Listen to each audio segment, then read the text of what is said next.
Buenos días a todas y a todos. En nombre de las Escuelas de Arquitectura de España me gustaría agradecer la invitación a participar en esta jornada, así como su organización al Consejo Superior de Colegios de Arquitectos de España y obviamente a las tres entidades que colaboran, que son el Colegio Oficial de Arquitectos de Aragón, la Universidad de Zaragoza y el Observatorio 2030. Quienes estamos en esta sala somos casi todos arquitectas o arquitectos. ¿Recordáis a qué edad decidisteis que queríais ser arquitectos? ¿Recordáis por qué quisisteis serlo? Muchas universidades españolas a los estudiantes de primer curso les hacen una encuesta donde les hacen esta segunda pregunta, es decir, ¿por qué has escogido estos estudios? Bien, a la hora de responder pueden seleccionarse una o más de las siguientes opciones.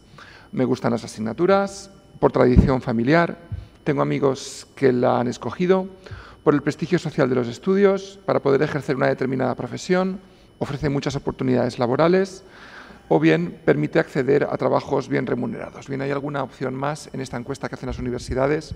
Estas son las que conseguí recordar. Bien, ¿sabéis cuál es la respuesta mayoritaria en el caso de los grados en arquitectura? Pues bien, para poder ejercer una determinada profesión. Los estudiantes pueden marcar más de una opción. Sin embargo, esta opción, para poder ejercer una determinada profesión, la marcan el 78% de los alumnos.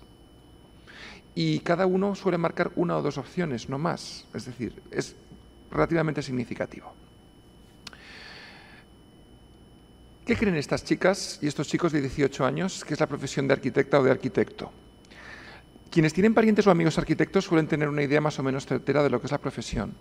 Sin embargo, a mí siempre me ha resultado muy curioso, me ha fascinado la respuesta que nos dan aquellos que no tenían en su entorno personal ningún contacto con la profesión, porque su respuesta nos da unas pistas fantásticas sobre lo que opina la sociedad de nosotros, porque la verdad es que la sociedad nos conoce muy, muy poco.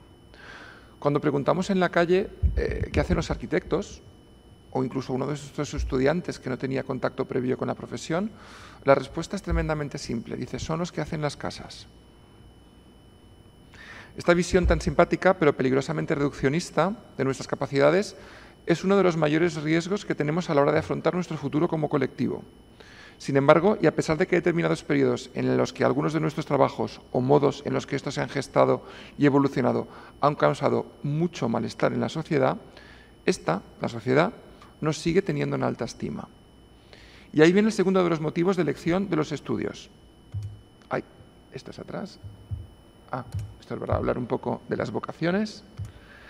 Por el prestigio social de los estudios. Los alumnos lo siguen considerando en un 50 y pico % que son unos estudios prestigiosos. Recuerdo un programa de televisión dedicado al mundo del corazón, permitidme la anécdota, en el que el presentador le preguntaba a una famosa a la que entrevistaba qué opinaba de su nueva nuera, la novia de su hijo. Una muchacha cuyo único conocimiento social era ir de fiesta en fiesta. A la vista del ceño fruncido de la entrevistada y de las risotadas del público, el presentador le dijo, mujer, yo comprendo que hubieses preferido una arquitecta. A mí esa respuesta me sorprendió mucho. ¿Por qué? Porque de un modo espontáneo, el presentador pensó en una arquitecta como el máximo exponente de profesional respetable y de prestigio. Es decir, la antítesis de lo que parecía ser aquella nueva nuera. Eso es una prueba evidente de que la sociedad nos sigue considerando como una sociedad, a pesar de todos los pesares, como una profesión prestigiosa, como profesionales muy bien preparados y muy dedicados. Y esto es algo que no tenemos que perder de vista cuando nos reinventemos. La vocación y las aspiraciones profesionales de los estudiantes de arquitectura van a evolucionar durante sus estudios. En este proceso va a influir tanto qué se les enseña, pero también quién se lo enseña, cómo se lo enseña y en qué cantidad. Lo que está claro es que del mismo modo que un profesional cuando recibe un encargo quiere prestar el mejor servicio y si éste difiere de las expectativas del cliente, lo que quiere es excederlas, es decir, prestar un servicio todavía mejor, las escuelas de arquitectura, nuestra misión es formar arquitectos, tenemos que estar a la altura de las expectativas de los estudiantes y si las vamos a modificar, las tenemos que exceder.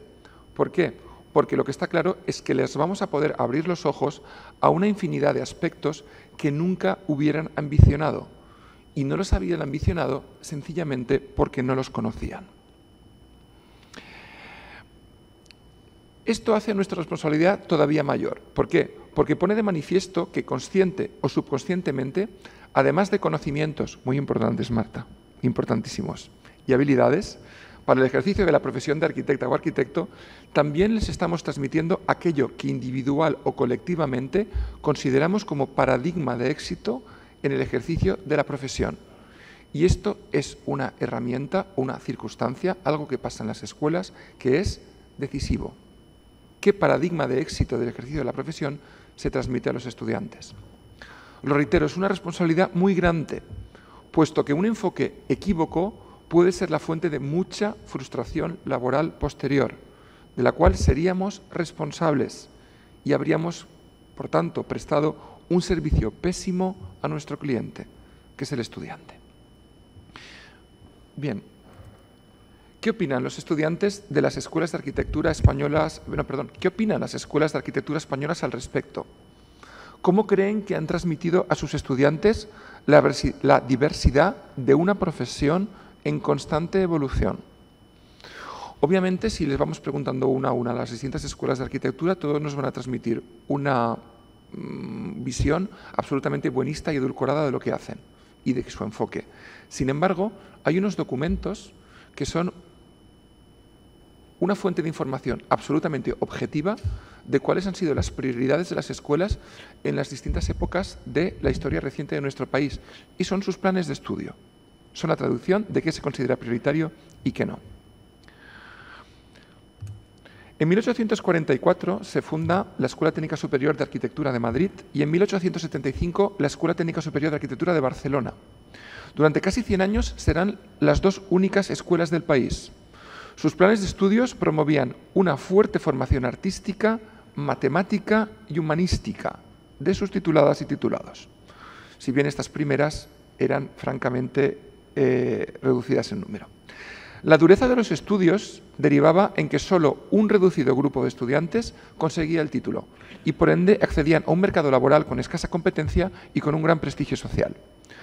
La notable variedad de trabajos que se atendían fue polarizándose cada vez más hacia el diseño de edificación de obra nueva, especialmente en los procesos de reconstrucción posteriores a la Guerra Civil y a medida que la población española aumentando y iba migrando a las ciudades. La película El manantial, de 1949, nos mostrará cómo es el arquitecto occidental de la época. Es culto, ambicioso, comprometido con la ciudad, aunque muy centrado en la edificación, pero también inconformista y crítico. Las posteriores generaciones mantendrán este carácter culto, ambicioso y centrado en la edificación. Sin embargo, el resto de características, desafortunadamente, y salvo casos y periodos aislados, quedarán larvadas durante muchos años, quizá demasiados. Y paradójicamente, ha sido la reciente crisis quien los ha devuelto a la primera plana. La acentuación del crecimiento de población y el desplazamiento de ciudades que antes comentábamos motivará crecientes necesidades de proyecto de edificación que deberán ser atendidas por más tituladas y titulados de los que la Escuela de Madrid y Barcelona podrían ofertar. Es el momento del nacimiento de las escuelas de Sevilla, Navarra, Valencia y Valladolid. Las hemos situado sobre el mapa con un icono de situación amarillo en el caso de las escuelas públicas y con un icono de color azul en el caso de las escuelas privadas. Los planos de estudio comienzan a incorporar el urbanismo y la tecnología de manera decidida. Se mantiene el carácter selectivo de los estudios, con amplísimas tasas de abandono en los primeros años y una duración media de los estudios más que temible. Pese a la variedad de las asignaturas, todas apuntan fundamentalmente a la proyectación y dirección de obra nueva, cuestión que parece razonable en aquel periodo. Tras 15 años sin la creación de ninguna escuela de arquitectura, la década de los 90 será testigo de la aparición de 8 nuevas escuelas, que las podéis ver incorporadas ahora en la pantalla, con las siguientes características. Por un lado, todas aparecen en áreas del territorio donde la creciente población parece ofrecer oportunidades para nuevos centros. Por otro lado, la formación de arquitectos comienza a ser vista como un negocio rentable y empieza a aparecer de manera significativa escuelas privadas. La cantidad de estudiantes que ingresan anualmente en las escuelas crece notablemente. El carácter selectivo de los estudios se relaja y la cantidad de egresadas y egresados se dispara. Los estudios pierden gran parte de la carga artística y científica, centrándose en la tecnología específica y en la proyectación aplicada. La variedad de las asignaturas constituye un magnífico panorama de distintas opciones profesionales, pero todas ellas parecen en cierta medida ser tributarias, nuevamente, de la proyectación de obra nueva y solo mantiene una percepción diferenciada y prestigiada el urbanismo. Los estudiantes de los 90 sueñan con salir en las páginas de las revistas que publican las obras grandiosas que los gobiernos y corporaciones encargan a los arquitectos del Star System. Hay tantísimo trabajo en la calle que los estudios y empresas van a las escuelas a buscar a los estudiantes de los últimos cursos. Los sueldos ya no son los de hace años, sin embargo no están nada mal y todavía resulta sencillo abrir despachos y recibir encargos. Pero esto pronto terminará. La locura de los años de la burbuja motivará que el número de escuelas de arquitectura prácticamente se duplique en la década de los 2000. Este segundo intro era para que viéramos las escuelas que se crean en la década de los 90 y vais a ver la situación en la época de los 2000. Incluso en los primeros años de la crisis todavía se crearon 3 escuelas, fruto de la inercia de los años de la burbuja. Provincias y regiones que no tenían escuela las crean, pero sobre todo asistimos a una verdadera profusión de nuevas escuelas de arquitectura privada que se ubicarán en las principales áreas metropolitanas del país, en casi todas, pero de manera especialmente notable en el caso de Madrid, Barcelona y Valencia. En este periodo, los estudios de ciclo redistribuirán las asignaturas, agrupándolas en tan solo 5 cursos, pero su naturaleza y el enfoque, y por tanto, de manera consciente o subconsciente, vuelvo a repetir, el paradigma de éxito, no se va a modificar en lo más mínimo. Los estudios, sin embargo, van a perder casi por completo su carácter selectivo. El porcentaje de alumnos que entran primero y que terminan los estudios es altísimo. En gran medida, y esto hay que reconocerles el mérito, porque los estudios se convierten en algo tan atractivo que las largas listas de espera que tenemos en las titulaciones garantizan que la corte superior que entra en los estudios son estudiantes magníficos y, por tanto, la mayoría acaban los estudios. Sin embargo, cuando se titulan, se verán forzados, en su mayoría, a emigrar. Son los años en los que la frase «no hay trabajo» para los arquitectos protagonizará todas las conversaciones, pero esa frase era mentira. Trabajo siempre hubo, siempre hay y siempre habrá. Lo que no había era quien estuviese dispuesto a pagarlo. La plena crisis todavía asistirá al nacimiento de 3 escuelas de arquitectura más. Son los años de los planes de estudio de Bolonia, el primero y el segundo, cuyo aperturismo a los nuevos modos de ejercer la profesión motivados por la crisis ha sido significativamente tímido e inexistente en algunos casos. Los contenidos no han cambiado, las asignaturas no han cambiado, los enfoques no han cambiado. Lo que sí que ha cambiado significativamente son las metodologías. Una vez más, la universidad, y aquí coincido plenamente con la presidenta de CREARC, se adapta demasiado lentamente a los cambios en el ejercicio de la profesión.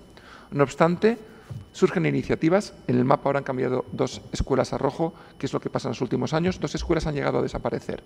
Salamanca y Camilo José Cela han dejado de estudiar, ha dejado de ofrecer estudios habilitantes. No obstante, sí que es cierto que surgen iniciativas para poner en valor la variedad de las distintas opciones laborales. Vuelvo a poner un fotograma de una película. Es una película muy reciente, es Gente que viene y va. Es posible que muchos de vosotros la hayáis visto y os ha sorprendido porque es una de las pocas películas donde no solo los protagonistas son arquitectos, sino que la arquitectura es ciertamente protagonista. Y esto es nuevamente un reflejo de cómo la sociedad nos ve. La protagonista ejerce su profesión de una manera muy concreta. Sin embargo, a la vez que cuestiona su vida personal, cuestiona cómo ejerce la profesión. Y en un retiro personal concreto, explora otra manera de ejercer la profesión. Y esto se pone en valor en una película. Pues bien, ¿qué estamos haciendo en las escuelas, de algún modo, para poder poner en valor estas nuevas maneras de ejercer la profesión? Pues lo estamos haciendo en los pocos reductos que las asignaturas tradicionales nos dejan y que son las nuevas asignaturas, como es el caso de los trabajos finales de grado. En los trabajos finales de grado, muchas escuelas están poniendo en valor y dignificando distintas salidas laborales que no son el diseño y construcción de obra nueva, fundamentalmente residencial. ¿Estamos las escuelas divulgando y dignificando suficientemente estas amplias opciones laborales? Y, por tanto, ampliando el paradigma de éxito. ¿Estamos ampliando el paradigma? Y, por extensión, ¿estamos transmitiendo suficientemente este mensaje a la sociedad? Yo creo que la respuesta a lo primero sería sí. A los estudiantes les estamos cambiando el paradigma de éxito. Sin embargo, a la sociedad todavía no. Estoy convencido de que las distintas mesas que vamos a ver a continuación, y con esto concluyo, van a transmitir muchas opciones laborales nuevas para los arquitectos. Sin embargo, yo quiero centrarme solo en una, que es la más vinculada a la universidad, que es el tema de la investigación. Casi todo el trabajo ordinario de los arquitectos es investigador.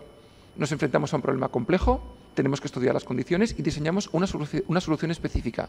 Sin embargo, no estamos acostumbrados a transmitírselo a la sociedad como investigación, a darle forma, a documentarlo y a ponerlo al servicio de las siguientes generaciones.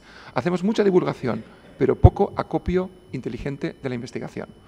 La segunda de las características es que en otras disciplinas, como por ejemplo la medicina, aquellos que se dedican a la investigación son los profesionales que tienen más prestigio y, por ende, más capacidad de captar fondos. Sin embargo, en arquitectura, aquellos que dedicamos una parte significativa de nuestra profesión a la investigación, seguimos siendo bichos raros. Y nuestra capacidad de captar fondos es francamente complicada. Y por último, para terminar, es paradójico que cuando echamos un vistazo al panorama de cosas que estamos investigando, nos dedicamos fundamentalmente a mejorar las condiciones de vida del 10% de la población mundial que mejor vive, cuando precisamente en todo el mundo hay serios problemas de acceso al hábitat, que es nuestro cometido fundamental.